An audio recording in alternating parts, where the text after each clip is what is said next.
Okay, Rupert, David Letterman hasn't been on CBS for years, yet his merchandise is still killing it.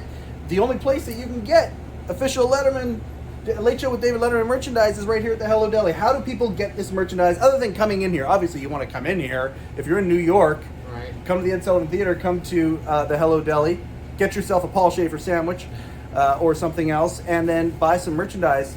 If people can't make it to New York, what's the best way to get some of this merchandise? Well, they can get on my website, hello-deli.com. Yep. And order it there. Now, do you pack that yourself? Do you pack it, this merchandise, and send it off to people yourself? I do. Okay. Yep. If people ask you to add onions to the order, will you add onions to the order? Absolutely. Okay. That sounds great. The Hello Deli is the sponsor of the Letterman podcast. We are so grateful for that, Rupert. We're so grateful for you. And My pleasure. on a personal note, thank you for the years and years and years of entertainment that you have brought. Not just America, I'm Canadian, but brought the world. Thank you very, very much. My pleasure. Thank you for watching. Absolutely. La, la,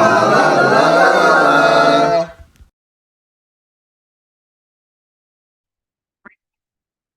Welcome once again to the Letterman podcast. My name is Mike Chisholm. I am stoked, very stoked. I'm always stoked to do this show. Let's make no mistake about that. There are some times where somebody who comes on the show or has given me a green light of some sort, maybe in the background, the stokedness of the fire gets a little bit more intense, and today's episode would definitely fall into that category. I've made no I don't think I've hidden the fact about how much I love music. I'm a huge music guy, and the thing about Letterman is how much of the culture of everything about what Dave has done, all the way up to his current projects, in fact, how much music is a part of that, and right from the very, very beginning. And speaking of the very, very beginning,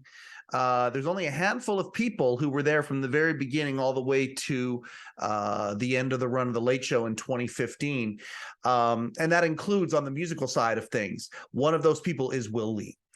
Will Lee was, of course, the bassist for the World's Most Dangerous Band and the CBS Orchestra, but so much more, and the collaboration and the ensemble that Paul and company had. I mean, man, if I could do a separate sister show to this show about the music of Letterman, I would certainly do it in a second.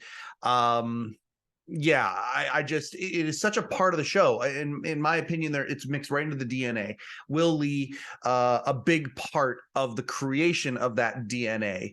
And through the fabric of time, made so many contributions to the show in so many different ways, including, comedically, including some of the biggest musical moments that have happened on the show. He was a tremendous part of.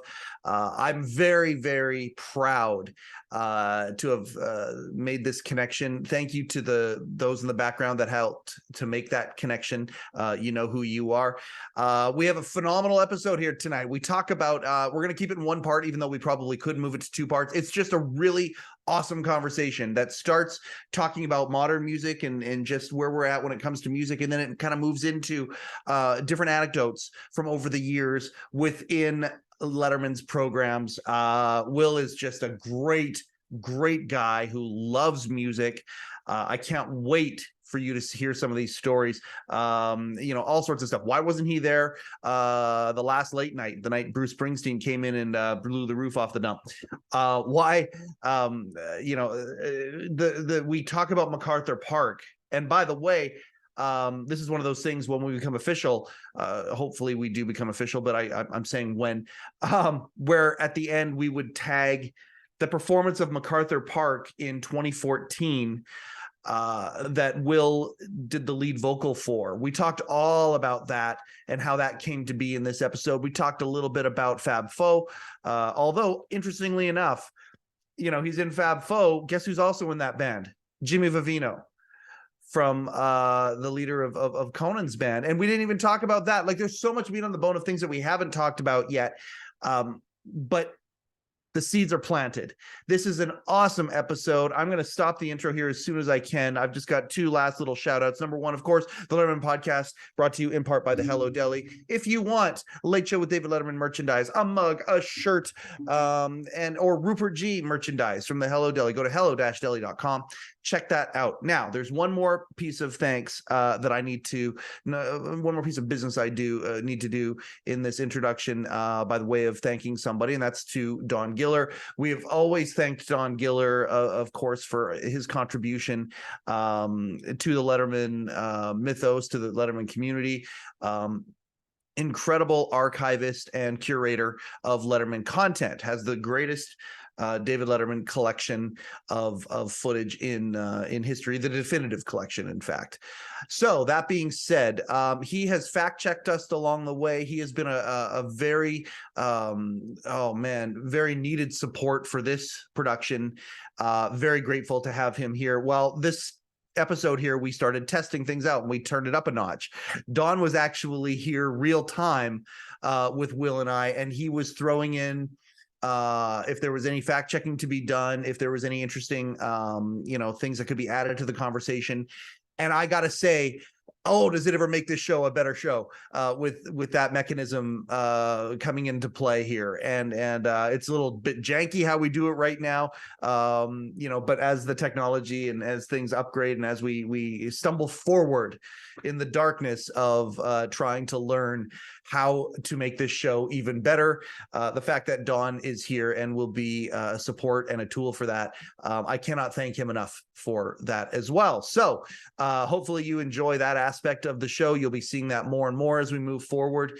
But why are you listening to me? Oh my gosh, I got to finish this intro here because you're in for a treat. Anybody who likes David Letterman, who likes music, broadcast history, especially including the two former mentioned topics, you are going to love this episode. Without further ado, the Letterman podcast is proud to present Will Lee. I might have to ask you a few questions. If you know anything about music, okay, I'm a huge music fan, but you and I came up in different generations, clearly. And so I'm super, super curious because of the nature of working for Late Show and all the things that you guys did. I know that you had to keep up with what was going on in music professionally, but I'm very curious personally about albums in sort of the more modern age that really spoke to you. Are you a fan of current music, or do you just default back to your comfort food or the stuff that you grew up with? Well, first of all, it's more possible to know what was happening before today because there was so much less of it. So it was easier to amass a more complete catalog of what was available because, first of all, there were 3 TV stations, there were 6 radio stations, there were 12 artists. Yeah. Now everybody on my floor of this apartment building is an artist. Right. And everybody up and down the block has an album out. Yeah. You know what I mean? Because you can, and everybody's a star and all that stuff, and it's the me generation and whatever the hell. Yeah. Nobody looks up to anybody because they want to be looked up to. Oh, hang on, that's my phone. No problem. Well, and as you're tending to whatever it is you need to tend to there, like Letterman talks about that all the time. He talks about how having a show back then was different than having a show now. Anybody can have a show right now, present company included, by the way. And it's nice because it is so accessible for those who have whatever it is inside them that wants to come out in various ways, and how that happens. I mean, the muse, the getting that out there. But I appreciate the point. It's a lot easier to kind of keep track of the whole industry when the whole industry only has a handful per genre that are coming out. That makes a lot of sense. Look, I would never have a career if I was starting out now, no matter what my age or no matter what my hipness level or talent or anything, because I just keep thanking God, not that I'm religious, but I keep, being very grateful that I'm not starting now. Right. It'd be really hard to get a serious career off the ground of doing what I do, whatever that is, which is basically, I consider myself a studio musician. Okay. So, yeah. Okay, so I find that extremely interesting because I did not, it didn't occur to me for a second that you would have some of the similar traits to the other staffers. I kind of look at the band as a separate entity. I want to do a podcast just on the music of Letterman as well, because it's so expansive. But the way that you just kind of diminished your talent there just blew me away. It's what everybody on the staff does. It's what Dave does all the way down. I didn't expect that from you. I was kind of taken aback by it. Will, you're an extremely talented musician. I mean, to be a studio musician at any time or place, you got to have chops. Like, I mean, I'm flabbergasted that you would say that. We're going to get to that in a second here when we go back to, by the way, French horn beginnings. I love that. I adore the fact that you got You want to talk about French horn, not to be the old able to French get a horn background. career When was off last the time you ground. played when was the last time you played a French horn? Never. I sucked so bad on that. I was the worst. Okay, but I want to talk about modern music now. Like, you know, we talked about just before we hit play here, or hit record here, I should say. We were talking about our friend Don Giller, and the other day I tried very, very hard because I know he has a musical taste of, you know, a very high caliber. I tried to get him into Radiohead, OK Computer, which is one of my that's one of my albums, my defining albums is that record. My wife, can I just say that my wife, 20 years younger than I, same thing. She loves that album. Oh my God. Like, to me, Radiohead is my Pink Floyd. Like, I think about my older sister and all of her friends and all that, the reverence they had for Pink Floyd. That's kind of how I feel for Radiohead. So I tried to introduce him to it. But I mean, you know, is there modern albums that have come out that have kind of knocked your socks off? I'm still waiting. Actually, no. You know something? Here's my thing. I come from, like, my parents were jazzers. Yes. So, and what does that have to do with anything? Jazz to me was something that, because without me knowing it, it gave me some kind of a foundation that let me know, you know, how music is supposed to feel, basically. Yeah. And so within jazz, within the kind of jazz I'm talking about, I'm not talking about, you know, Kenny G. No, not smooth jazz. We're not talking about smooth jazz. Right. The kind that repeats every bar, every 2 bars. Yeah. My father used to listen to the radio and go, jokingly, to a smooth jazz station, play that again. Of course, they played again. Play that again. Let's hear that. Can I hear that one more time? And he just but the kind of jazz that I grew up listening to was obviously, like, I guess you would call it bebop. Okay. So my parents were playing on their record players and stuff. So within that, you got guys playing, like, with a great feel. Yeah. So your body started to understand what a good groove feels like. Yes. And that informed you forever, whether it's something's grooving or not, right? Yeah. And then you also got composition, like great pieces of music were played in the bebop realm. Like, imagine Miles Davis playing Someday My Prince Will Come or something. Yeah. Or think about interpretations. Or in ensemble playing, you got the whole lesson on that all the time, because cats were, like, playing off of each other, you know. Yeah. And so they would play a thing that would suggest something that another person would, like, feed off of and take it to the next level and all that kind of stuff. Yep. So that little bit of accidental education let me know that, you know, and it also kept me open, because when I hear music here's my criteria for good music or bad music. Okay. Is it grooving? And is it in tune? That's about it. If it's got all those 2 things, I'm there. I love it. And that includes a lot of stuff. Oh yeah. So I'm open, and I don't like to live in the past, even though I have a Beatles band called the Fab Faux. We're going to talk about that. Talk about that. I'm going there next, by the way. But anyway, keep going. Even though you're not living in the past. No. I mean, to me, music is music. A groove is a groove is a groove, and all that kind of stuff. So I just like anything that's got those elements. I appreciate that insight very, very much. And I do want to pivot to Fab Faux. Let's go there right now. I'm fascinated by one of the premise that I love about what you guys do. So like I said, I'm a huge music fan. There's a vocalist, his name is Mike Patton. Mike Patton came out with he was the lead singer of like Faith No More and a whole bunch of other bands. One of those bands is a band called Mr. Bungle. Mr. Bungle came out with an album in the, I want to say it's the late 90s or early 2000s, called Disco Volante, and it was very like John Zornish, like well, it had elements of that in it, where you listen to the album and you were like, okay, this is a crazy ensemble of, there's got to be 20 or 30 percussion instruments going on in the background and all of this experimental, where are they going with it, 7.5, 8-minute songs. And I went and saw them live. And one of the reasons, not just because I love the music, but I was like, how in the hell are they going to do this thing live? And on stage, quite literally, were 30, 40 percussion instruments, and they were literally going back and forth, and they were able to replicate this seemingly impossible music that you would hear on a compact disc perfectly on stage. Your version of a Beatles cover band is playing the stuff that you would not think, like Cuckoo Cuckoo, I'm the Walrus. How do you play that live? And you guys can go and replicate that thing on stage. Strawberry Fields, like some of these impossible Beatles songs to play live, the stuff that they did, they never ever would have dreamt playing live.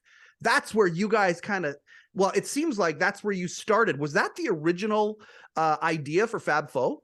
Simply bringing the records to the stage was the whole concept, because Okay. I was so much more fascinated by the actual recordings of the Beatles than somebody out there trying to pretend to be them live. You know what I mean? And I think a lot of those 4-piece bands missed out on all those great textures that we got to enjoy from the records, like the percussion parts and the keyboard overdubs and all that cool stuff.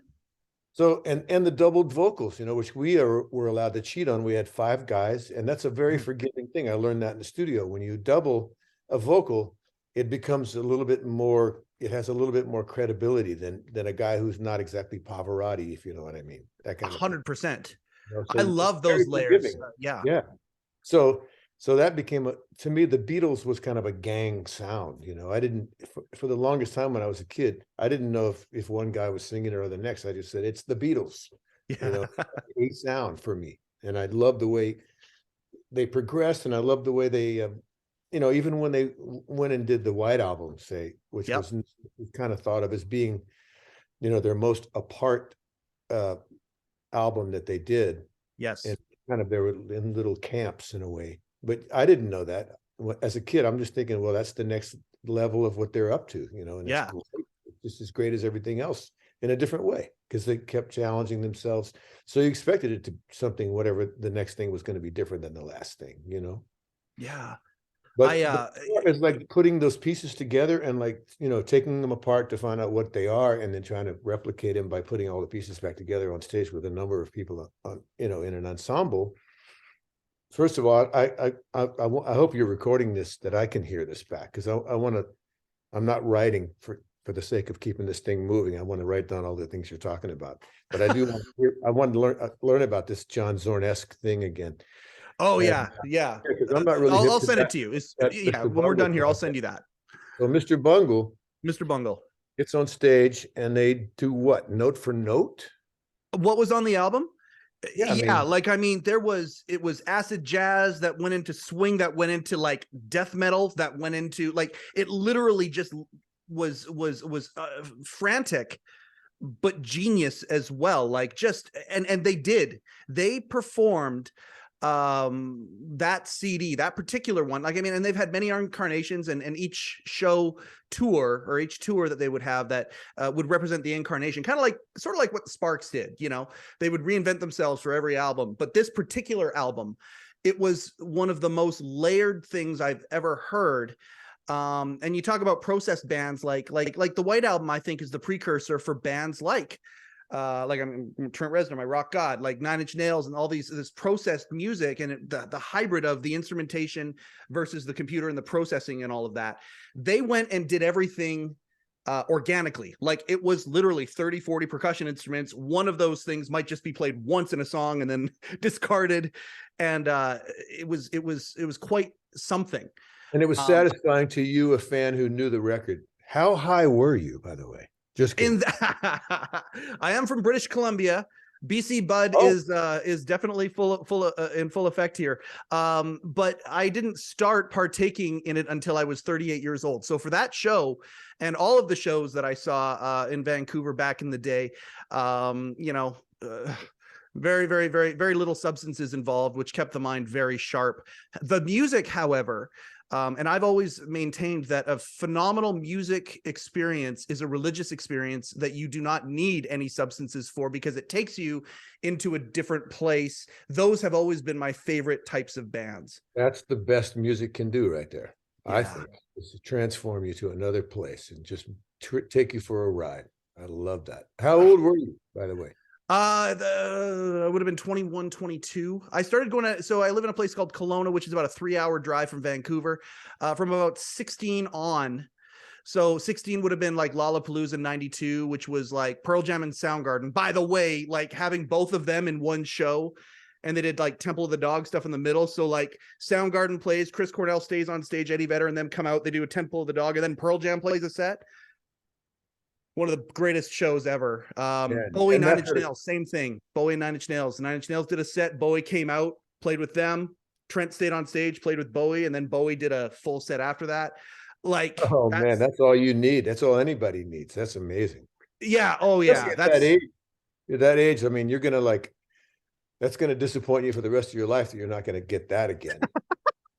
You're fucked. Yeah, no kidding. Well, and I mean, this is where the whole conversation about you living in the past, like you having all of these amazing experiences. You toured with fucking Bette Midler, like, oh my god.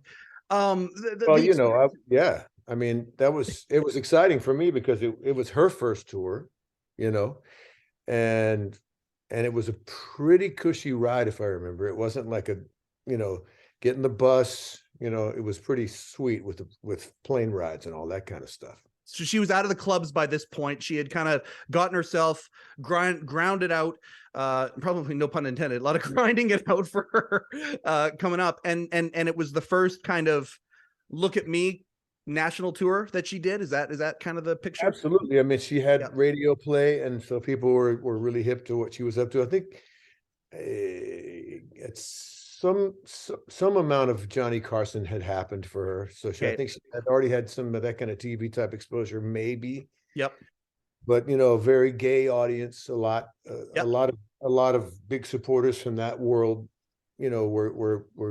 were giving her big rise at the time. Yep. And it was exciting. I mean, it was a great band, and I cried every night, man, because the music, because she was such an incredible deliverer of song. Just when we got to Hello in there by John Prine, I was just a whimpering pile of fetal, I don't even know, on the every night. Yeah. And then like that is that's astounding to me. I adore that. I just had lunch a couple weeks ago, or about a month ago now, with Walter Kim. And I don't think I'm not divulging anything here. When I said to him, I said, are you like, he looked at me, he goes, you're having a lot of fun, aren't you? And I'm having so much fun. And then I looked at him and I said, you're kind of doing your dream gig right now too, aren't you? And he gets this smile on his face, this little childlike smile, that and what a thing if you can be immersed somewhere in that thing inside you that brings out that emotion you're talking about on stage, and you can somehow make that part of your vocation or your life. I mean, you're a kid at that point, just starting out, and you're feeling these types of, I would almost call it transcendent type feelings of love and gratitude and emotion, all these things that just beautiful, beautiful things that art, music, in this particular part of the conversation can bring out. You seem to be a very, very grateful man, Will. And that's not just alive. Are you kidding me? I just flashed on something. I wanted you to, you just took me to that place with the Bette Midler thing. This is why I don't like to live in the past, because I'll probably stay there if I ever go there. Because it's probably where I belong. Anyway, we're in LA, and this is like Bette Midler. It's like big time. We get to LA, we get to Universal Amphitheater, and a 3-nighter there, and the front rows are filled with Lucille Ball, Kirk Douglas, Cher, Red Fox. I mean, just like what, Showbiz. And I'm sitting there. I think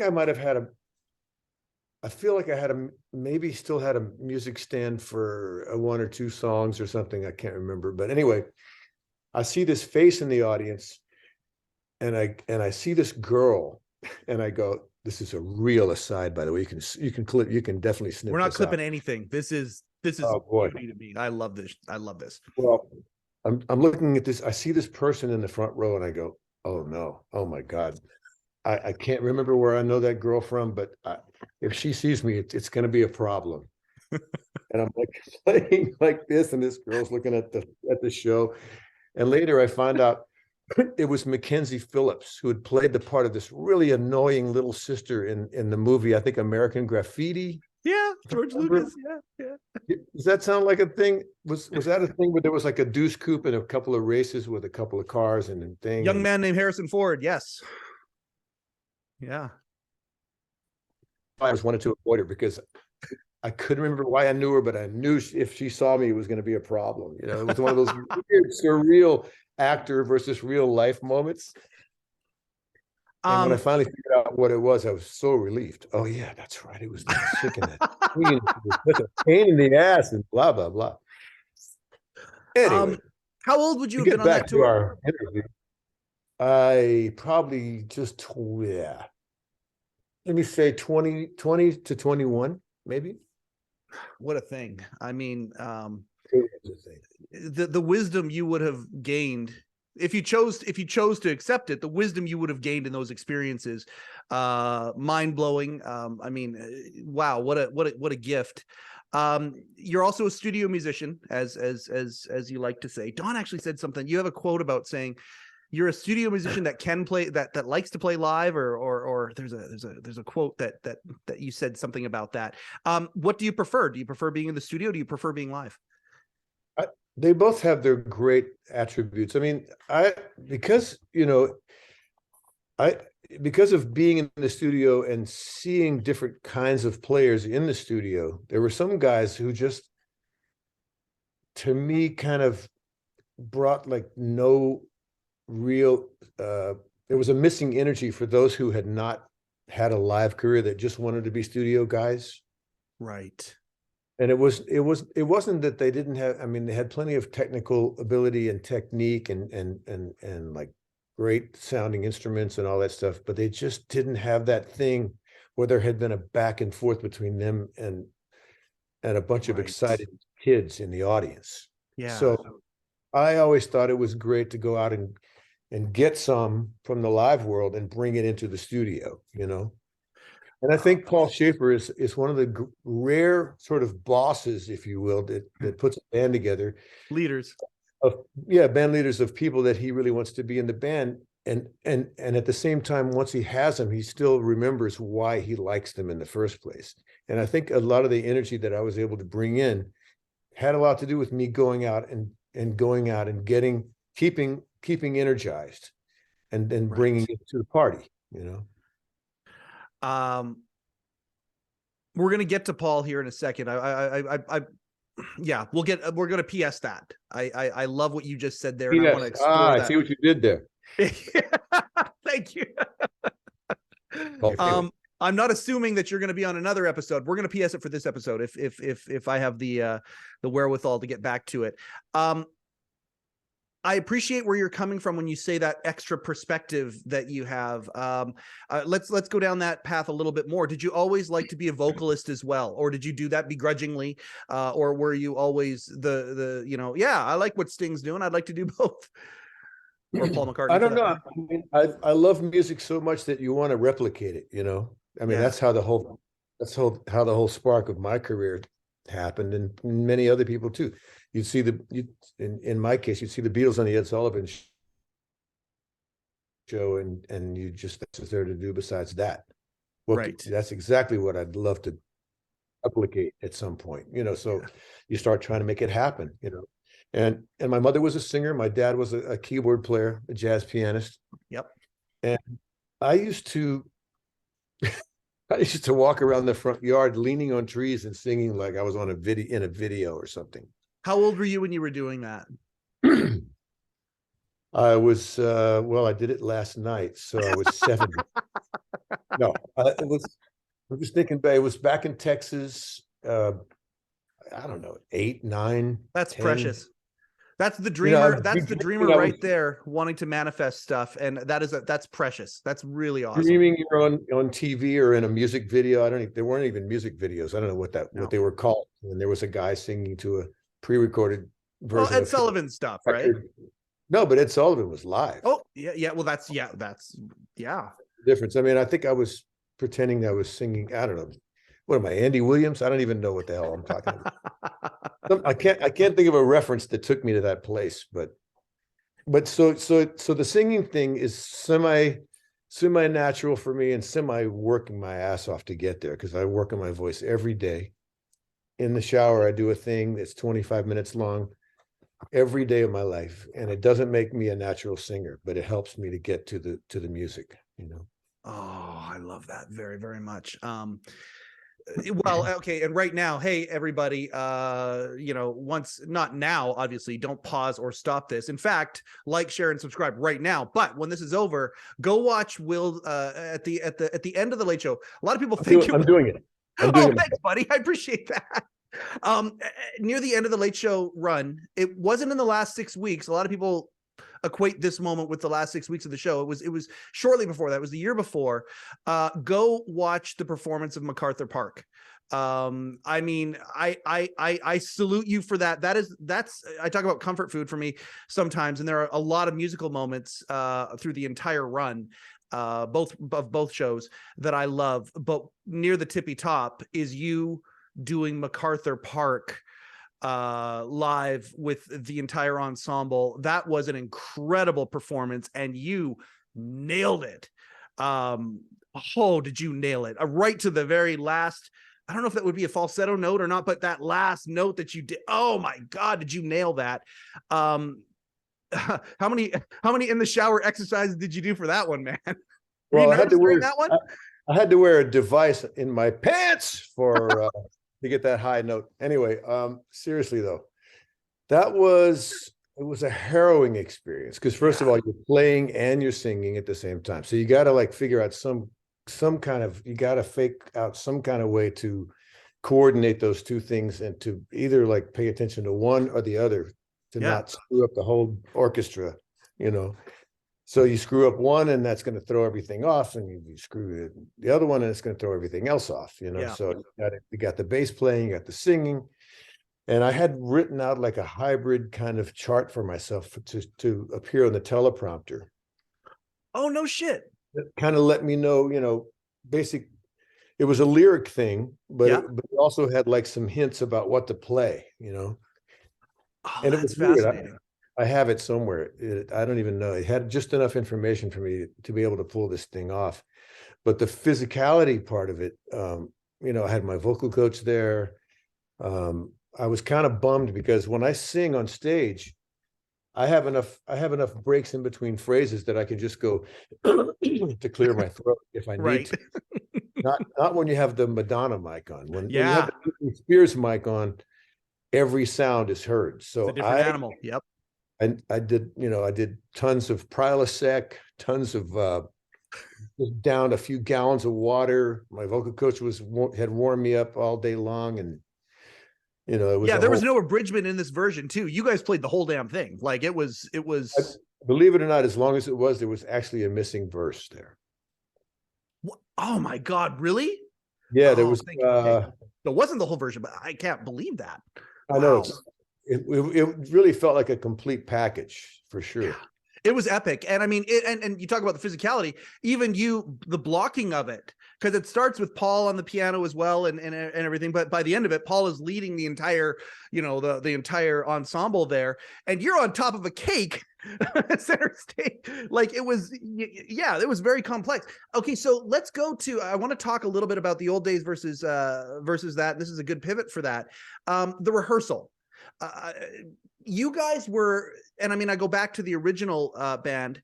I mean, it made it look like in the original band that you guys were literally jamming, and the lead singer of a group would come and just kind of jam with you, and you'd be having fun and all that. Now, obviously, the reality would be meticulously rehearsed, and you know, MacArthur Park. How much rehearsal went into that at that point? We had the basic band, without the strings and extra hired, Right. percussionists, horns, et cetera. Jimmy Webb had a rehearsal one night because we were learning bumper tunes. Okay. And Letterman had sort of said, could you guys try to do MacArthur Park as a bumper, right? I believe this is how it went. Paul Schaefer, bumper. Okay. Paul Schaefer, who's really more on the inside, will know more about the exact way it went down. But to my knowledge, from what I've heard, we were rehearsing it at the bumper rehearsal, and we, I think Schaefer got the sense that I could sing it pretty okay, and thought and maybe he went back to Dave and said, this, we don't know exactly how to treat this as a bumper because it's such an epic piece of music. Yeah. Where do you start? Where do you end? But it's got the potential to sound pretty good, And I think he talked Dave and Dave said, well, let's do it as a feature or something like this. That my order of events is maybe way off, but when that means, Paul negotiating for, can we get strings and can we build it up and do a thing? Can we get a prop? Can we do a cake thing and whatever meetings went into all that stuff. Right. And the funny thing was, I'm friends with Jimmy Webb. He's a really wonderful human being and a good friend. And I was excited when I got the call to say Dave wants to do this as a feature.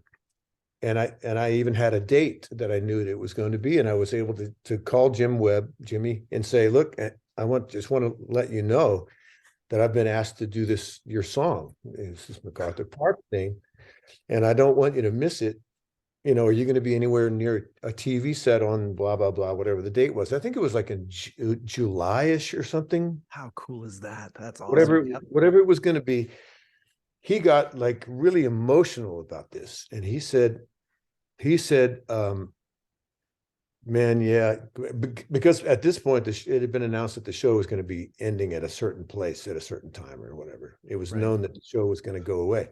And that's what he got emotional about. He said, man, I'm going to miss this show so much. I watch it every night, blah, blah, blah. Yeah. And then a light bulb went over my head. And I just thought, wait a minute, I got to see something. Are you going to be in New York at that time? And he said, well, I'm just coming off a tour.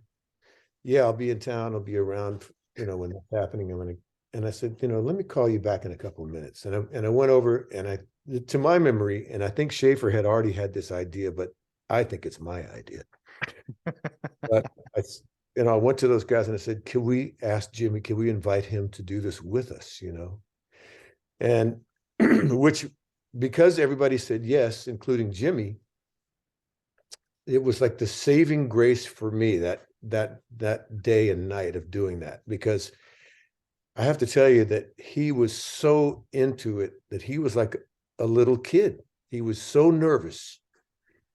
He had to play that intro, that harpsichord intro that he hadn't played since the actual recording with Richard Harris. He hadn't played that since that time. Oh. And I think he felt a great deal of like pressure and responsibility to get that right. So he was just like, I was chilling him out, which cooled me out, which really gave me the freedom to go ahead and just do it, Yeah.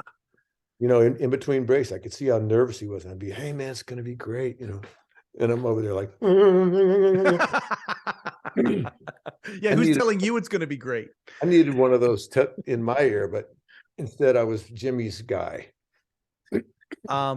By the way, I loved Felicia's solo in that as well. Right? I love the whole thing, but there are moments of it where I'm just like, oh. My wife believes Felicia Collins is one of the coolest human beings that has ever walked the planet. She's right. She's right. Yeah. I'm going back and forth with her a little bit, trying to get her on here as well. But that band, every incarnation, every member of that band and the previous one, in my opinion, from what I see, top shelf. We could talk about MacArthur Park for the entire rest of the episode here. I want to go back to the world's Ladies and gentlemen, welcome to another episode of MacArthur Park on the Letterman. That's right. Now, the deep dive into the MacArthur Park diaries. Diaries. The world's most dangerous band. Here in Loathing in MacArthur Park. Oh, my man. Do you have a Hunter S. Thompson story? Really? No. I just found him, any word he said to me was entertainment. He was such an amazing human. So smart. Yeah. Yeah. I mean, relaxed smart. I like that. Relaxed smart. I saw a guy speak last night. There was a tribute to somebody here in town, and older guy, and he had been at the top of an organization called God's Love We Deliver, which is a thing that I'm a musical director thing every year called Love Rocks NYC. And it's to benefit that organization. And one of their main people was retiring. So I went to this thing, and this guy who was speaking, and he was just got up to the microphone. And I said, man, and he was just saying so many smart things in such a relaxed way. That's exactly what I'll never be. Yeah, me too. But I'll find it endlessly fascinating. Yeah. So Hunter to me was one of those. He was just cool. Yeah. Absolutely. Yeah. Well, and Dave and Hunter, and there are a few others, had kind of they occupy a similar spot in my mind when it comes to adoration. It's just the person that knows what to say, when to say it, and it's almost reflexive. And when they do, it's kind of like that musical thing that just a different version of it, right? It's almost transcendent. Yeah. It's hypnotic and all those things. Back in the day, when you would have artists show up to, again, the viewer looks at it and says it's seemingly jamming together with you, and you guys adapting to play their music and make them shine. How much prep went into that? Like, how long did you have? Like, okay, we got 45 minutes to nail this.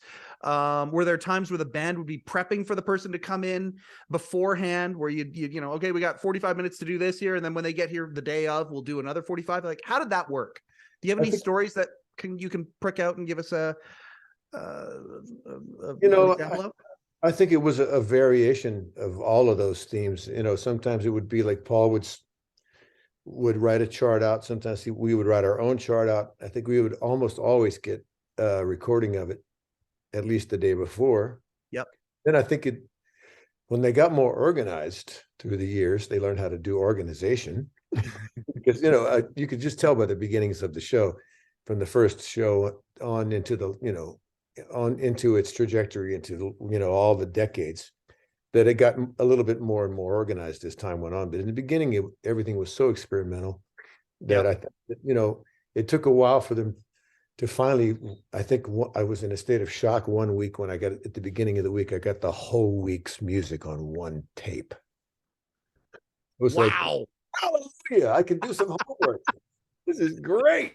But that was a revelation at that moment, because before then, I think it was very, very day to day. Yeah. Yeah. Where were, in the early years, like obviously you'd already had this, experience of life on the road, experience of life in the studio, working with top tier musicians. But at the same time, clearly, even today, the enthusiast, the fanboy in you was still alive and well during those moments. This day and age, we talk a lot about being present in these moments of all of our lives, the ups and downs, all of that stuff. Were you, like, early on in the late night run, were there moments where you became like shockingly present, like, oh my God, I can't believe this is happening? Did they happen all the time? Or by that point, were you like, I got my stuff together, I'm a professional, this is just another day at the office? It was mostly just normal feeling, in that way, that as weird as our parents are, that we now realize it was normal for us back then. So that's what we knew, a little bit of that stuff is going on. But recently it dawned on me that, and I can't believe I never really put this together in an objective way before. But when I was a kid, going back to the age 11 in Texas, in Huntsville, Texas, and the Ed Sullivan Show was coming on, and everybody knew it was going to be the night of the Beatles, February 9th, 1964, right? Yes. And I was one of those kids who wouldn't let anybody near the TV set because I wanted every pixel of that. Oh, yeah. I got this, I'm up sticking my nose to the Yep. screen, basically. And I was Everybody shut up. I was picking up every little thing I could. I just wanted to savor this, Well, and recording it in your mind. There is no playback. Right. You're seeing this. It's an Yeah, event, this is it. and we're it's not taping this show. No. We're watching this show. Yeah. Yes. And so was everybody else. And the energy that was focused on that moment was just tremendous. And so you got to see like close-ups of like those guys doing the thing that made the sounds that you'd heard on the records, and oh my God, and that's what they look like when they're doing it. And look at the reaction from the chicks in the audience. Oh, that's what I'm gonna do, so you just knew that's what you were gonna do from that moment on. Yeah. So that was from the Ed Sullivan Show at the Ed Sullivan Theater. And fast forward several decades later, it dawned on me just about 2 weeks ago that all these times that people have come up to me and said, I got so much from watching you do the thing you do, and it made me do my thing, and blah, blah, blah. And I realized, holy shit, that's where I came from. The circle has met its, the snake has met its tail. Yeah. In a way, it's like, wow, that same thing. And I got to sort of give a little bit of that back a little bit, it's pretty wild. It's hard. I appreciate you saying that. That's what a phenomenal revelation that is. The same stage. I was going there. I was going there. I people talk about the majesty of 30 Rock and I mean, for this show here, I mean, much of our community, I wouldn't say divided, but certainly opinionated on which incarnation of what you guys did they liked better. The 30 Rock years, there's a lot of majesty when it comes to the broadcasting, and the moments that happened inside of that building, and phenomenal,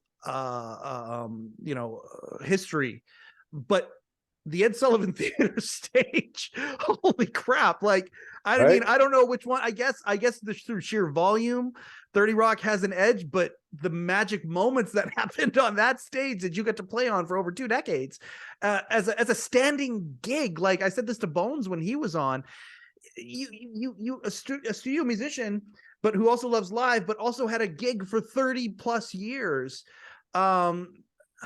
Handfuls of people can say the same. There aren't very many people who can say that.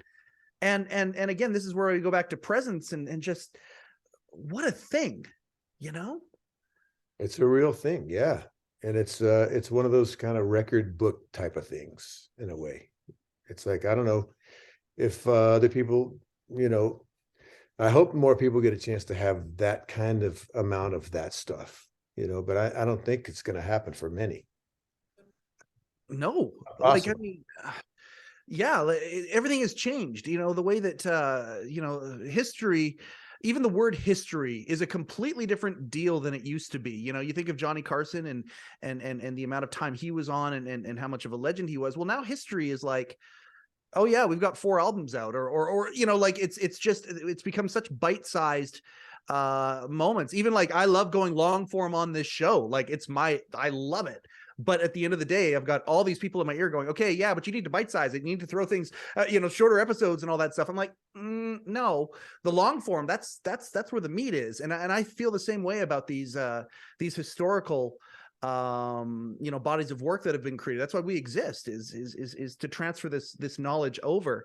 Can we go and do some, like, I love the fact that I don't have, specific, other than Springsteen. I want to talk about Springsteen, and that was a cool thing.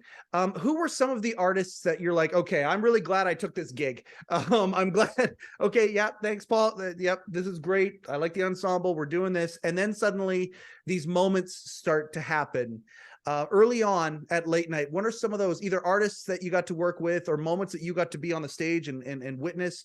And what pops into your mind as I say that? I was just thinking about Stevie Winwood. Hmm.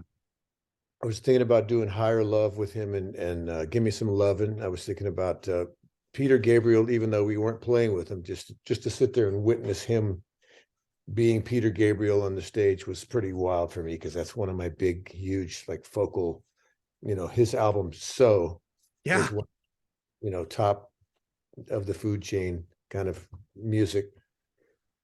Having Sting on all those times that we did. He ever teach you anything? Huh? He ever teach you anything? Or did you ever teach him anything? Teach? Yeah. Inspire, maybe. We're always teaching each other stuff. Yeah. I do all of his rainforest benefits and stuff here in town and stuff like that. So we have a nice camaraderie and a really sweet friendship. And he's a wonderful, wonderful guy. He's done me favors when I needed to have somebody supply some music for something I was MDing or something around town. He would just do it. Yeah. But anyway, so I was thinking about, of course, obviously the number one thing ever was James Brown. Right. Ever. And it never got any better, because that was like really early in the show. That was like back in 1982. Yeah. And you would think that you'd have some moments that could even match it, but nothing ever really came close to that night. No, Paul even has said the same thing. Like it's cool that two of you have kind of isolated that moment, and it's special when you're both like, yeah, this was. Oh yeah, we still talk about it all the time. Oh wow. Yeah, it was a life lesson, if nothing else. It was just so exciting and unprecedented that James was not only already being allowed to do 2 songs, but we did an unprecedented 3rd song that night. Yeah. Which was, they bumped somebody to make that happen. And then, of course, that never happened again. So it was not only unprecedented, it was unfollowable, or whatever the next word past this moment is. Yeah. It was repeatable. Yeah. Insert smart Latin-based word here. Yeah. Yeah, that's a historic moment too that people can go back and they can look at too. Don's got a compilation of that on his channel, I believe. I don't think that's made the rounds to the official YouTube Letterman YouTube. I was having a discussion with him the other day about is his channel official or not. My contention is that it is. And I'm so grateful for that. Again, we talk about this idea of long form. A lot of these historic moments are there. So go back and watch these again, not until you're done this episode and after you've liked and shared it, but then go back. Yes, watch this James Brown moment. Phenomenal moment. Bruce Springsteen showing up, Project X, I think it was called, or you guys kept it under wraps pretty good. The rehearsal footage is out there as well. I love that. So do you rehearsed that one night and then it was the night of the show and that was it? Like that's the I'm trying to remember what that is. Oh, I'm sorry. The very last night of late night. I was in Japan. You were in Japan? You weren't there that night? Okay, let me tell you my whole story about that. Yeah, there was a sub for me that night. Francisco Centeno is the bass player's name that did that night. But the thing that happened was, I always got these calls to come do other things, and I turned most everything down. But this was a really cool Japan, like a week or 2 in Japan. And Shafe, as I said before, was one of those rare guys who knew that you had to go out and do this other stuff to come back in and be fully you, for his band, right? So I needed to go out and do that Japan recharge the batteries. Yeah, he knew how important that was to me, but I also knew that this was during the last Letterman show. And the way Dave was getting kicked off the network, to me, was really not cool. And so for that reason, and also for the reason that I actually checked in with Dave to say, hey, Dave, listen, I got this offer to do this, and I know it's the last show. What do you think? And he said, well, I'm not going to really make a big deal out of it anyway, because he was also pretty sour about the whole thing. Right. But of course, when the time came to do the last show, he was going to go out with more of a splash than he had told me that he was going to. So I missed out on a pretty great night that night. I not knowing that I was going to be missing out on that. But I found out later, oh man, they got Springsteen for the last show. Had I known. Okay, yeah, there's a little bit of Monday morning quarterbacking there. Had you known, would you have changed your, like, is it, charging up the batteries are important. I'm sure you were doing something awesome. Had you known, would you have altered things to be part of that?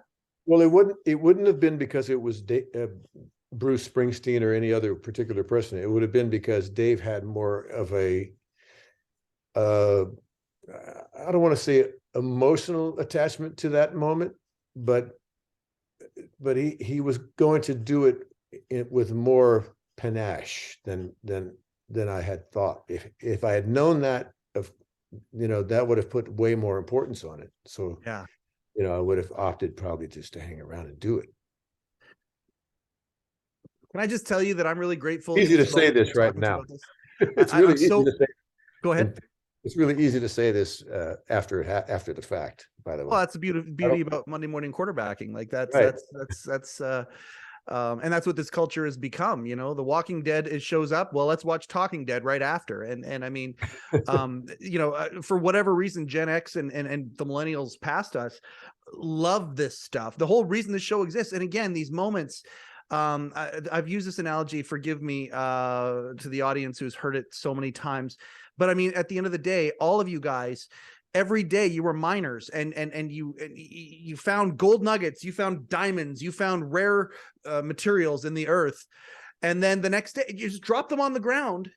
And the next day you had to go mine some more. And so the idea that it's 30 some odd years of this, and it's fun to look at some of those things that were found in the mine and pick them up. And this is the whole reason why we exist doing this. That insight, I can't tell you how grateful I am to hear you tell that story. I feel embarrassed not knowing that it wasn't you playing bass that night. But at the end of the day, the pro that you are, turned that into something really, really sweet. I appreciate that, Will. I just wanted to say that, those nuggets that you were talking about. Yes, sir. It's really odd that we were so on automatic because there was so much to do and there was so much content and there was so much music being thrown at us to be a part of. It's really incredible that a guy like Don Giller has allowed us to go back and remember some of those moments that might have not. I mean, I have to confess that I think it was Schaefer that was telling me how he was remembering Curtis Mayfield coming over and giving me a big hug during doing Fred is Dead during the bass solo. And I had to say to him, we played with Curtis Mayfield. Oh man. Oh my God. Yes. How did I forget that? Right? True. I had to be reminded because, I mean, and I was sober by then. Well, Dave talks about this too. It might have even been the anecdote that he told before he announced the retirement. They were talking about this. Oh, what kind of a bird is this? And the whole staff got in on it. We were looking to see what kind of a bird it was and all that stuff. And then I got home and she said, "Oh, that's great. Who was on the show tonight?" And he didn't know. And they blur together and all of this stuff. But it's greatness that blurs together and all of these things. Like, what an analogy. I have forgotten more magic moments than many musicians have in their entire lives, like that is a crazy sentiment, but the breakneck speed at what you guys and gals did, it's just, this is again why this show exists. It's marvelous. It's a marvel. And I appreciate that. I want to get into some nuts and bolts stuff that the fans of the show will really, really like. Moving over from the ensemble to the big band, my Tonight Show, and I look at the Tonight Show, I think of Johnny Carson. My father's Johnny Carson. My Tonight Show was the Late Show with David Letterman. You guys obviously significantly changed the band. When you found out about the change. You knew you had the invitation to come over. You were already working with Paul. You had this amazing relationship. When you found out that it was going to get bigger and more grandiose, was there ever a thought or a consideration to you going, Kate, no, I'm not going to do that? Did you talk to Paul about this already? Oh man. Okay. So I haven't talked to Paul yet. And if we can figure out a way to make that happen, I really, really, really would love that. We've only had Bones on the show here so far and I want to have all of you, of course, Paul being, a very special, consideration in there, but I haven't talked to Paul about that. No. I didn't want to repeat, but I'm sure that if you ask him this question, he's going to give you some version that's going to be a little bit like, okay, so there was the Carson show already. Yep. There was the Doc Severinsen band, which was the greatest. And what absolutely. They did. Paul not wanting to do that, even though Dave had asked, okay, we're going into more prime time when we go to CBS. Can we have horns? I really want horns.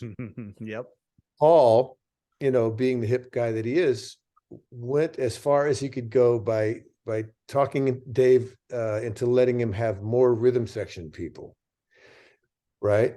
Yep. I don't know if you remember the beginning of the CBS thing. We added Felicia, so there's one more there, more guitar there. Then now we have two of those. Yep. And can I bring in Bernie Worrell as a second keyboard player? The great Bernie Worrell, who was most known visibly probably for being part of Parliament Funkadelic, right? And being like a great synthesizer genius wizard that he was. Yep. And, and lots of other things too. He was involved with Tom Club, I think, and like things that Tina Weymouth was doing, whatever that project was. I guess Talking Heads itself, I think he was part of even at some point. Yep. So Paul, Dave, trusting Paul, acquiesced and said, yes, go ahead and fatten up the rhythm section and I'll see if I like it. So these extra musicians that he added to our regular 4-piece core band, he gave like a 13-week contract to, as in, let's just see how it goes, Right. No guarantees, but let's try it, And sure enough, it's some semi didn't work out with the second keyboard scenario, but we all loved Felicia because she brought a lot to the party on a number of levels, like her vocal stuff. Yep. She's a genius with like 70s, 80s R&B stuff. I mean, she brought in material that we never even heard of, and it really helped shape the band a lot. Yep. And because she's just so hip and streetwise. And and then that was the end of that little era, and then horn started to trickle in, and Dave finally got his way. And then years later, here was the big shocker. This is to me this to me relates to, it may not mean anything to you, it may not be part of the topic, but it's kind of all the same. It's about the image, about the way the thing feels. Yeah. For 22 years, starting from day one back at NBC with Late Night with David Letterman. Yep. The band was never ever suggested to wear any particular kind of anything clothing wise. Yeah. So we would wear just, I remember going back and looking at one of the original Darlene Love Christmas songs. Yep. We did. We're all in sweatshirts, basically. She's in a bloody sweatshirt, right? And can I say something? I love, as a viewer, I recognize that and love that about you guys. You guys looked like you were all different individuals with different styles and different everything, but you played together so beautiful. I had a cognizant thought of that many times watching all of you. It ain't the clothes that make the music happen. That's no. But the eclectic nature of the individuals actually inspired me that much more, because it's like people from different walks, different talks coming together and collaborating, and here's what you get. I think that's a subliminal message from that. It was like one of those neighborhoods where you're walking down the street and all the houses have different style. I love that. Totally. Instead of like Truman Show, Yep, that's anyway, right. So Darlene, if you look at that first time we did it, throughout the years, there were so many bells and whistles put onto that thing, different, orchestras and choirs and blah, blah, blah, and things, and vocalists and huge. But if you look at that first one, it's all her. You don't miss a thing about it.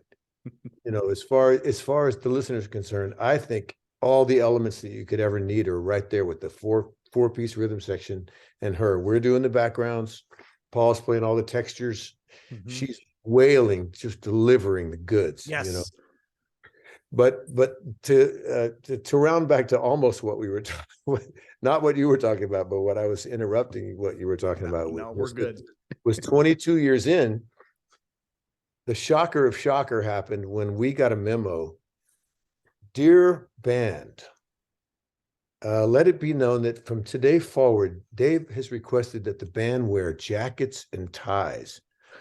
And that just smacked us upside the head like a bulldozer was coming down the road and wailing on us. It was like, what? After 22 years, what is this? This is so weird. But there was an actual turning point where that happened, and again, part of that image, the way the whole thing felt, and he was, of course, right. I mean, we were pretty motley up there with with Pittsburgh Penguins, hockey shirts on, whatever the hell. Next guy would have a suit. Next guy looked like he would work for Century 21. Paul's wearing a Hawaiian shirt, absolutely. All that stuff, yeah. And I love that evolution. I love just what you were talking about there. You look about the evolution of the show over Christmas. The tradition was Paul and you guys, monkeying around with Cher's "Oh Holy Night," and then but then it turning into "Darlene Love" all the way up to 2014, the very last Christmas episode on the Ed Sullivan Theater, and that. I mean, that's a culmination of a lot of damn history that brought it to that place. The production was never bigger than that year, and it was magic. And I remember, openly tears coming down my face on that last episode. And don't get me wrong, there are other productions that will put something on, Radio City Music Hall or whatever, that will put on a production that is as tight, but they don't have the emotion because it's 30 plus years that are going up to that moment. The last year for you, I imagine that you would have been present for a lot of those moments, MacArthur Park being one of them. You think about some of these big moments at the end too, John Mayer doing American Pie and some of these other really, really big moments. Those moments are big, they're great, but they're not nearly as big without that 30 plus year history that leads up to those moments. Am I on base there, or is that just my take as a viewer? What you're saying, it almost reminds me, because it's the end. It almost reminds me of Warren Zevon's last appearance on the show. Oh my God, yeah. You know what I'm saying? I mean, that boy, knowing that we're going to do Roland the Headless Thompson Gunner for the last time, that really got me. Yeah. Hey, what's that? Is that book behind you? Not to change the subject. That book. Which one? Yeah, Last Days. What is that? Last Days, Letterman. Oh my God, have you read this book? No, I didn't know about it. Will Lee, you must read this book. I love Zinnemann's book. I love Bill Carter's books. Oh, they're so good. The Last Days of Letterman by a good friend of mine, Scott Ryan. It's told. Scott doesn't write, or he writes very little in it. The entire thing is, I think it's about 27, 28 staff members that he interviewed about the last 6 weeks. And it goes through every single show for the last 6 weeks, leading right up to the end. Lots of behind the scenes, little tidbits, all told from the mouths of the people involved. I'd like to read that. It is my favorite Letterman book, simply because the last 6 weeks of The Late Show is my favorite run of any television entertainment run of anything in history. I think that last 6 weeks, and no offense to Mr. Carson's ramp up, but the ramp up that you guys had and the moments that you guys had, that lives in my heart, and it will forever. So this book recaptures that. I was going to say you're odd, but I'm going to say that's very nice, man. Beautiful, and I get it. Hey, man, I'm doing this page turner right now. I really recommend it. I'd like you to. Oh, there we go. Fun facts, yeah! Woo! Oh, hey, what's? Oh. Can I just pull out one real quick? Yeah, please do. Let's see. Okay. Wow. Okay. When she died, speed reading pioneer Evelyn Wood was working on a way to watch television more quickly. I'm gonna say Steve Young wrote that one, but that's Tell me just I didn't love this show. You think?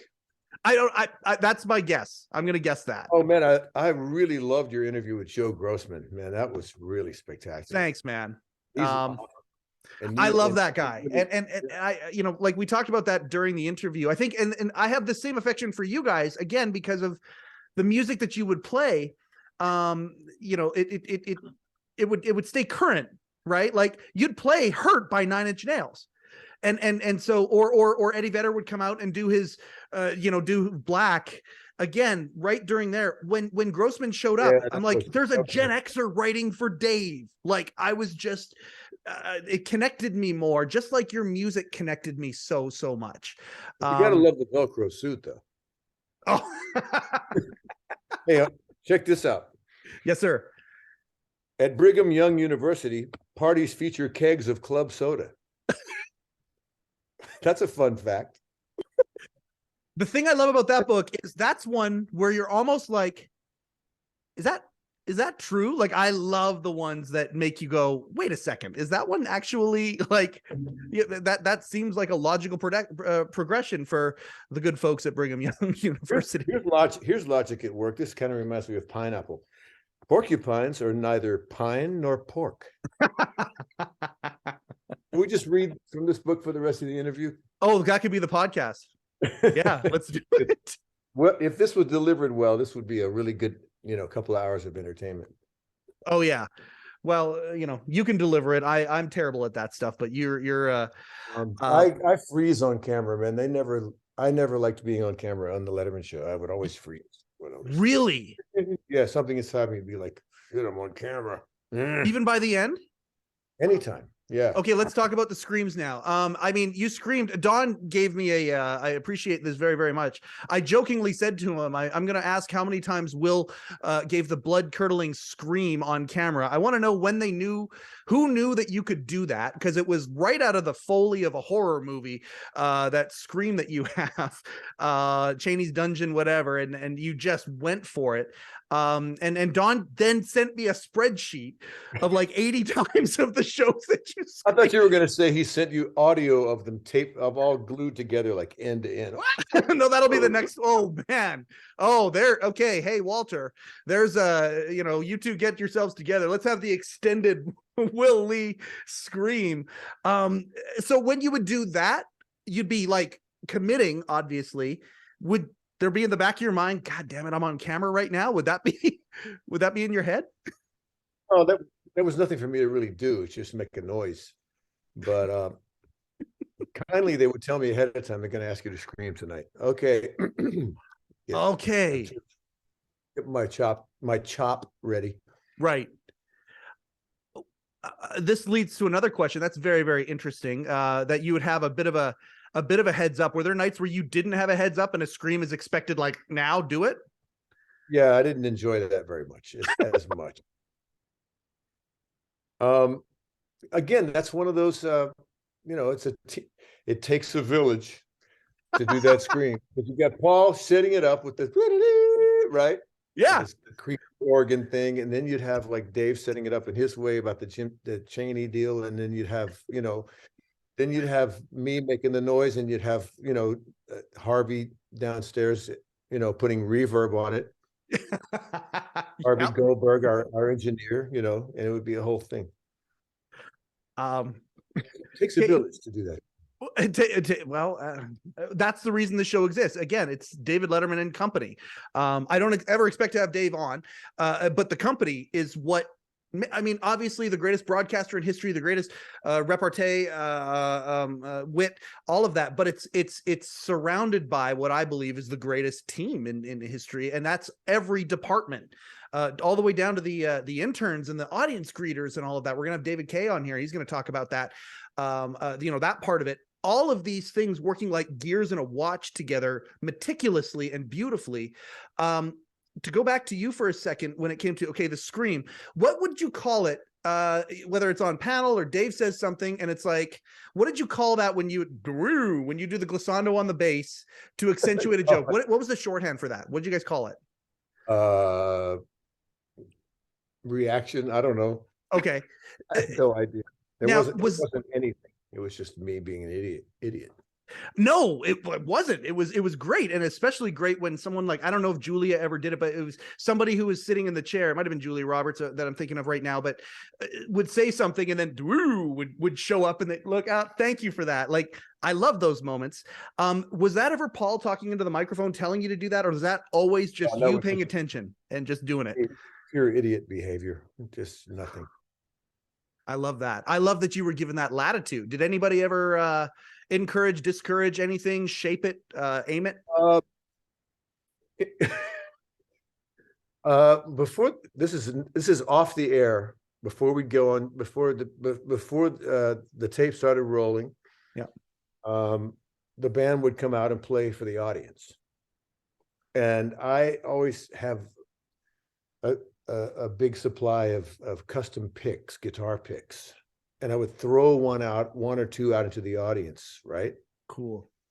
And it would be, just picks. I don't know whether it be my signature picks or glow in the dark picks or whatever. And they weren't always colored white until this thing happened. I had learned that a lady had gotten hit in the eye during the warm-up of the show. But because tickets were so hard to come by, she wasn't going to leave her seat. She was going to stay there for the whole duration in pain, and ended up having to go to the hospital, eye infection. And I think they were threatening to sue the show. But Wow. Dave thought it was cool. So I kept doing it. Also, you got to admire the commitment of the lady to stay there.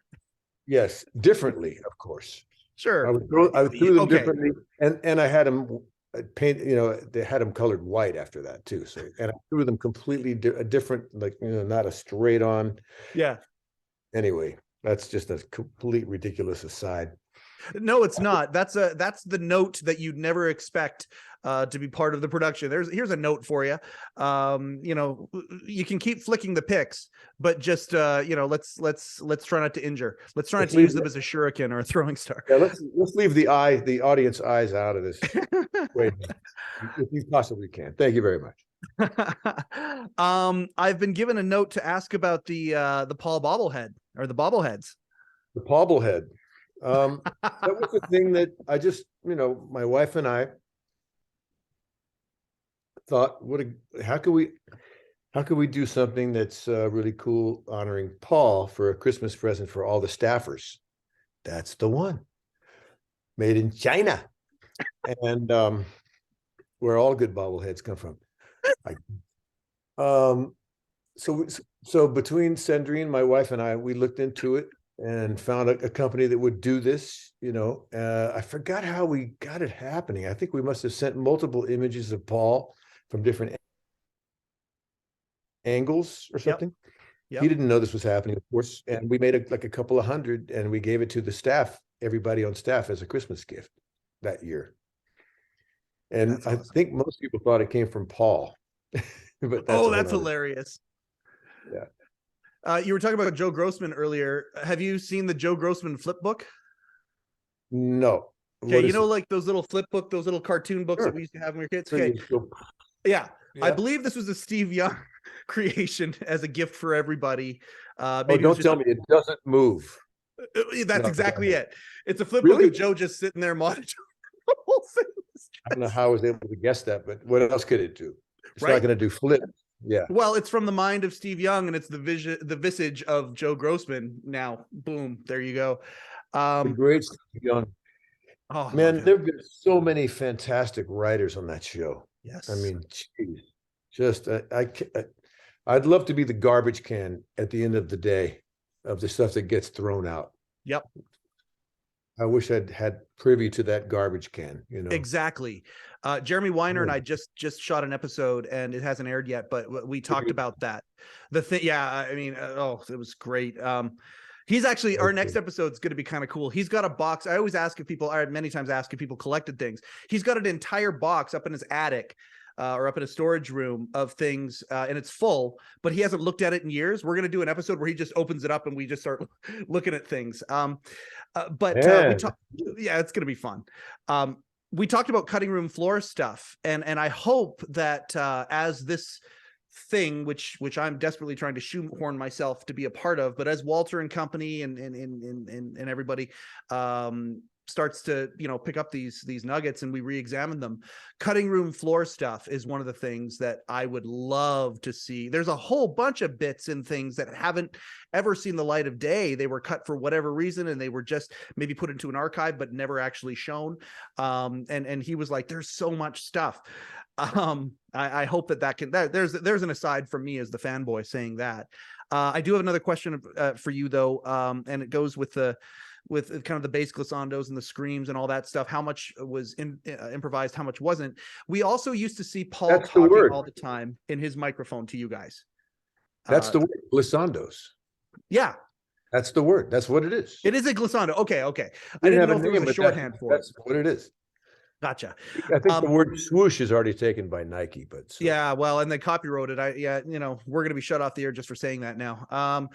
Okay, I'll give you a great Schaefer-ism that we took advantage of the microphone by having the microphone that nobody else could hear but us. Yes. So first of all, Schaefer, I don't know how he did it, man. He must have been some kind of, you know, he had 12 minds going at once because he had the AD talking in his ear at all times. He had Dave to respond to. He had what was Dave was, you know, when Dave wasn't talking to him, to respond to the room itself, you know, and just to set up the band, and also to be a bad motherfucker on the keyboards, which he has always been, right? Yes.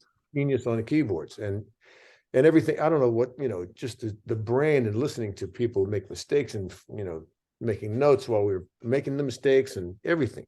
Yep. But one of the great advantages of that microphone that he was so genius about never talking into the wrong one of, that's the genius. Because that could have been pretty interesting. Yep. His father was a really great guy, and Bernie Schaefer, and he had this uncanny ability, according to Paul, to call out somebody's wig, hairpiece, black spray paint on the bald spot, you know, those kind of things. It's a hell of a gift. And yes, he could nail it every time. And I think Paul inherited that gene as well.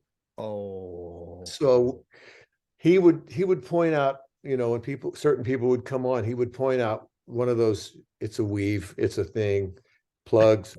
He would just, you know, and we would just go, really? And then the more you look, the more you realize, man, he nailed it so fast, you know. So that was one of the great uses of the microphone. By the way, this is the reason we do this show. That's fantastic. How are you doing for time and energy and all that stuff? I don't want to encroach on anything. I'm getting there, but you know, enjoying it. I appreciate this very, very much. I'm fascinated and having a ball. I appreciate that. We can round out now. You'll come back. We can have you back, and I can bring up some moments and stuff. Edit this down to a good 2 minutes. This is what we just did here. Hope you do. Yeah, that's what the YouTubers tell me to do. I voraciously oppose that idea. I love this long form. This is so great. You're talking about these people who call something that happened 2 weeks ago Throwback Thursday. That's what exactly. That is not the camp that I went to. That's not my deal at all. Okay. How can I? Okay, yeah, I want to talk about this part here. I want to talk about Paul Schaefer as a leader, and I want to talk about Bones as an arranger. And I just, in my mind as a viewer, not just because of the grandiose nature of what happened with the band, but it seems like you couldn't have two people whose skill sets complement each other more than Paul, who, you know, the ear of a prodigy, Bones, the theory of a prodigy. That's the way I look at it. And then having them both in the same band working together just seems amazing to me. Where do you see yourself when it comes to skill set? Like, are you a natural sight reader? Are you more the feel? Are you both?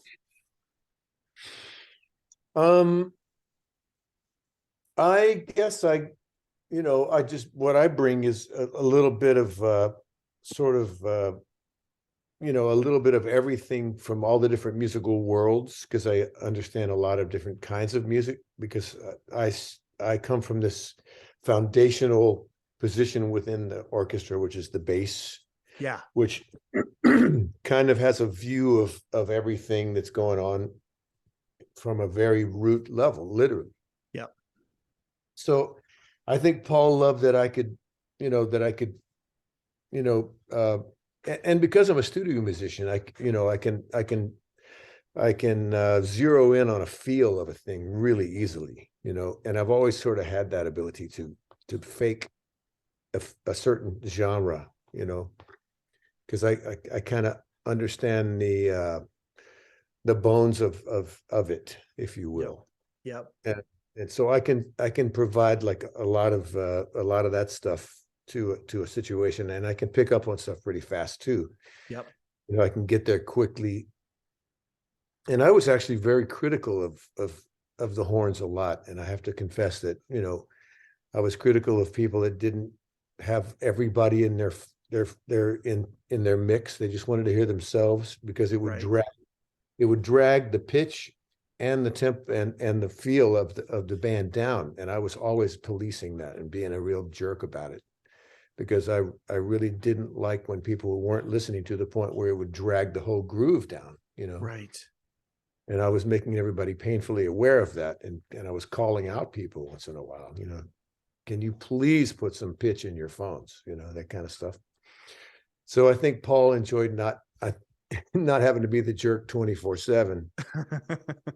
I was there for him with that, as well, over, once we got a fatter band and all that stuff. To me, that's kind of the job of the rhythm section, is to do that, though, right? Like, you guys are you're kind of driving the truck, aren't you?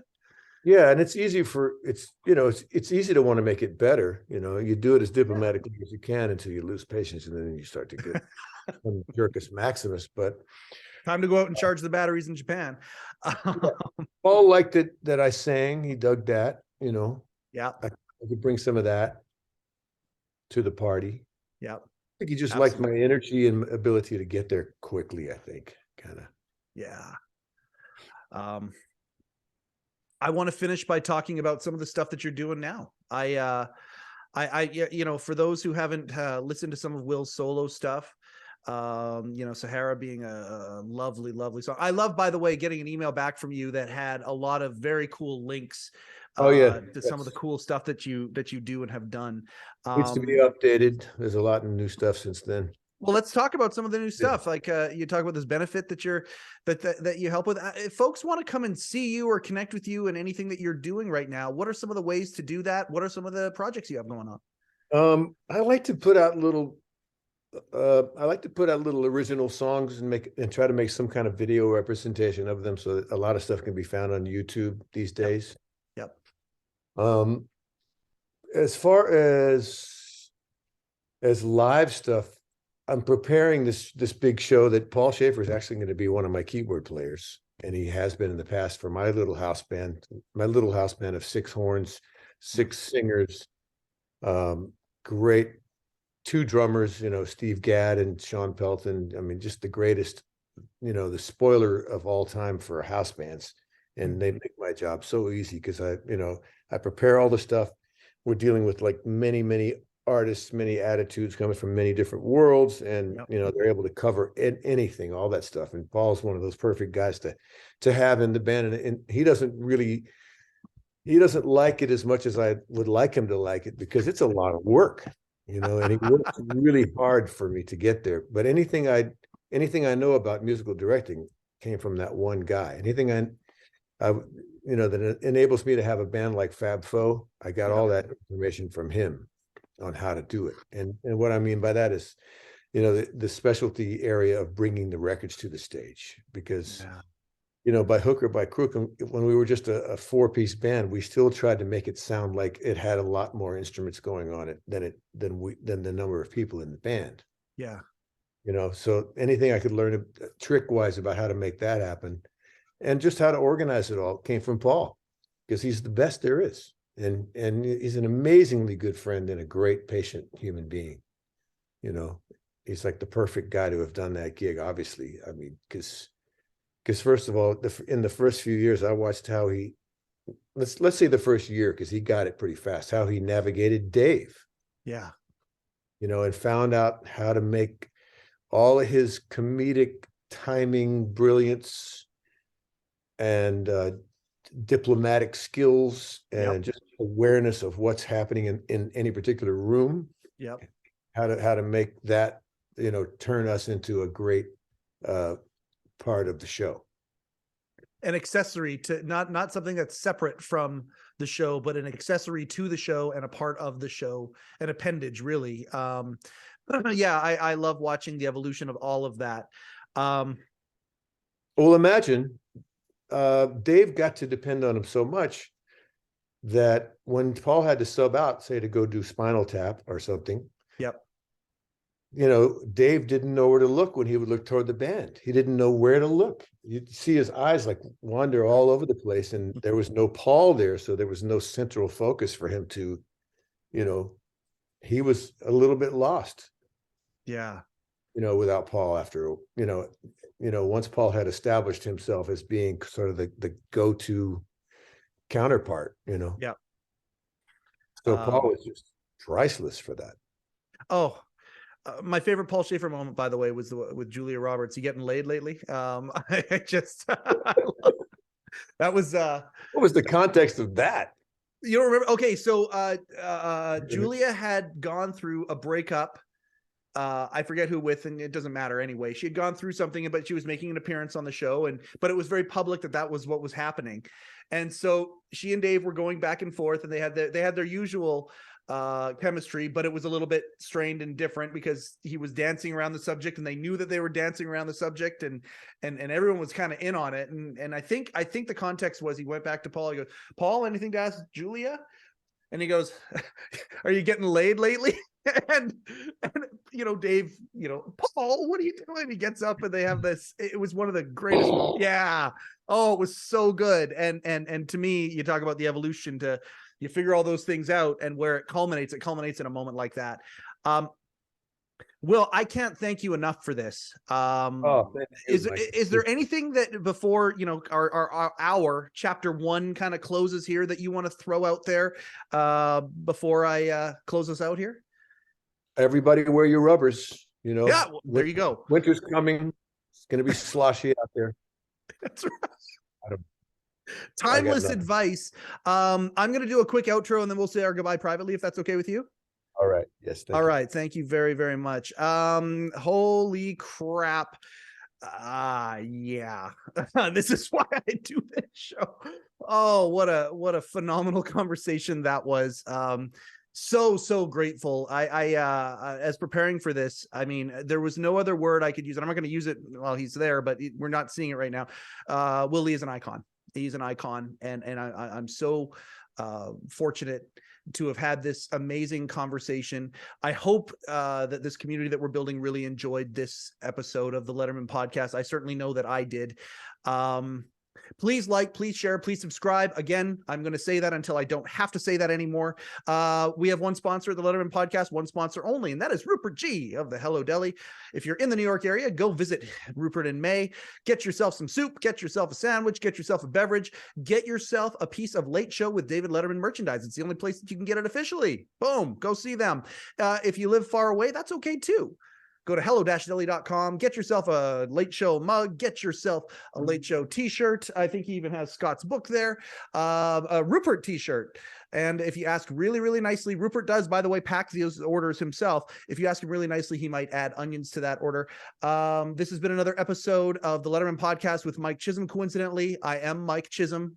Thank you and good night. Overcoat and underpants.